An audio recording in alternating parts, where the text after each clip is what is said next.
पीछे रहना।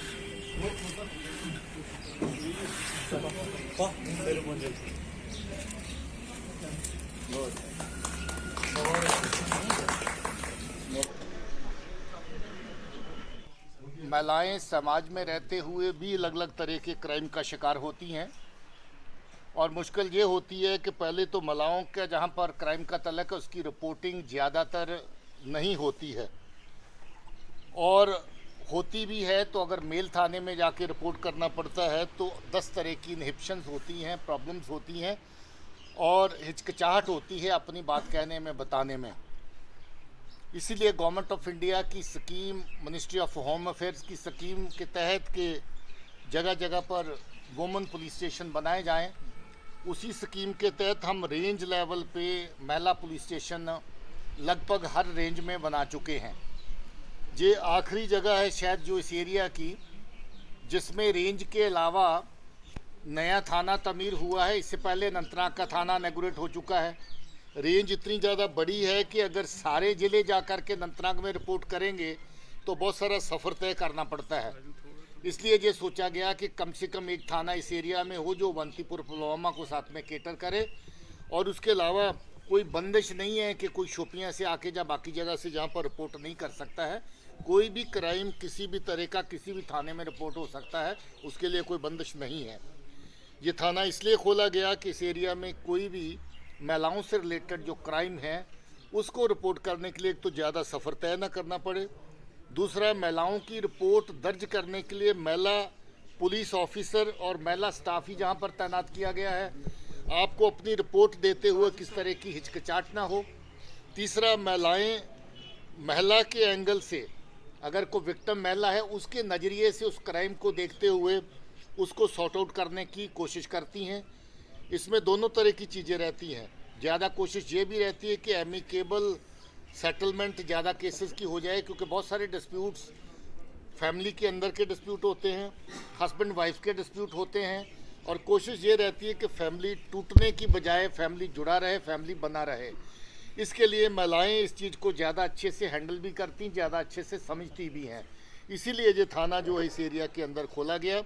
मुझे उम्मीद है कि अनंतनाग के बाद पुलवामा में ये जो थाना खुला है, इस एरिया की महिलाओं को एक बहुत बड़ा रिलीफ इससे होगा, और उनके साथ किसी भी तरह की कोई क्राइम की जो घटना है उसको रिपोर्ट करने में उनको एक सुविधा मिलेगी।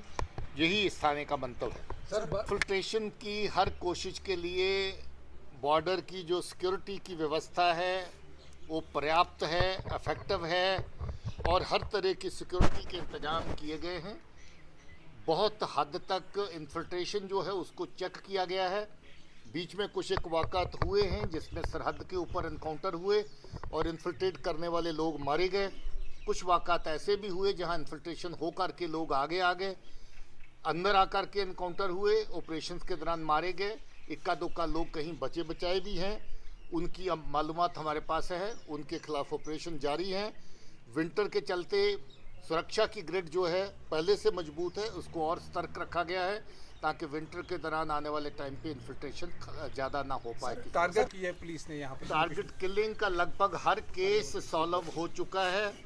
इसमें अनफॉर्चुनेटली जो टारगेट किलिंग है ये बहुत बड़ी एक साजिश का नतीजा पाकिस्तान की ISI और उसके जो स्पॉन्सर्ड आउटफिट्स हैं उनकी तरफ से है, जहाँ पर अमन व अमान के माहौल में आपसी भाईचारा एक बहुत बड़ी अलामत है कश्मीर की, और इस आपसी भाईचारे को किस तरह से नुकसान पहुंचाया जाए, किस तरह के आपस में एक दूसरे के ऊपर शक व शुबा पैदा किया जाए, किस तरीके से कश्मीरी समाज को बदनाम किया जाए, ये एक बहुत बड़ी साजिश है।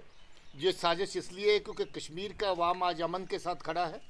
वो चाहता है कि जहाँ पर अच्छा माहौल हो, वो चाहता है कि वही भाईचारा जो सदियों से जहाँ पर रहा है उसी तरह का भाईचारा जहाँ पर रहे। केसेस सॉल्व हो गए हैं, इक्का दुक्का केस जो बचा है उसके ऊपर भी पूरी की पूरी मालूमात है, जो लोग इन्वॉल्व हैं उनकी पहचान है, वो भी जल्द ही एक आध केस जो बचा है सॉल्व कर लिया जाएगा। मैंने इसके बारे में मैंने पहले भी जिक्र किया कि जहां बंदूक और गोली का जो टेररिज्म था, इसके साथ ड्रग के साथ टेररिज्म की एक नई वबा जहां पर पाकिस्तान की सरजमीन से पैदा की गई है। अब एक तरीका है, पहले गोली चला के सिविलियन को मारते थे, फिर मिलिटेंट मरता था किसी इनकाउंटर में। आज गोली की जगह पुड़िया से कैसे लोगों को मारा जाए, उसका ये नया साजिश है। वो पुड़िया जो एक बार लेने के बाद फिर बार बार आपको उसकी तलब होती है, आप दौड़ते हैं, भागते हैं, आप चोरी करते हैं, चिकारी करते हैं, अलग अलग तरह के जराइम में शामिल हो जाते हैं, समाज को खोखला करते हैं। इसके खिलाफ बहुत सख्त कार्रवाई जम्मू कश्मीर पुलिस की तरफ से की जा रही है। बहुत बड़ी तादाद में केसेस रजिस्टर हुए हैं, 2000 से ज़्यादा लोग उन केसेस के अंदर गिरफ्तार किए गए हैं। बहुत सारे केसेस में PSA लगाया गया है और इस जो नया इस तरह की जो साजिश है, इसके खिलाफ कार्रवाई बहुत ही समझ लीजिए कि सख्ती से कश्मीर और जम्मू दोनों रीजन्स के अंदर हो रही हैं। ड्रोन के जरिए आज की तारीख में तस्करी हो रही है ड्रग्स की, जम्मू के खत्ते में खासतौर पे IB में। इस एरिया में रजौरी पुंछ के एरिया में बहुत ज़्यादा तस्करी इस चीज़ की हथियारों के साथ साथ ड्रग्स की भी हुई। इधर बारामूला कुपवारा का सेक्टर है जिसमें ड्रग्स की तस्करी वेपन के साथ जो होती है, इसमें न सिर्फ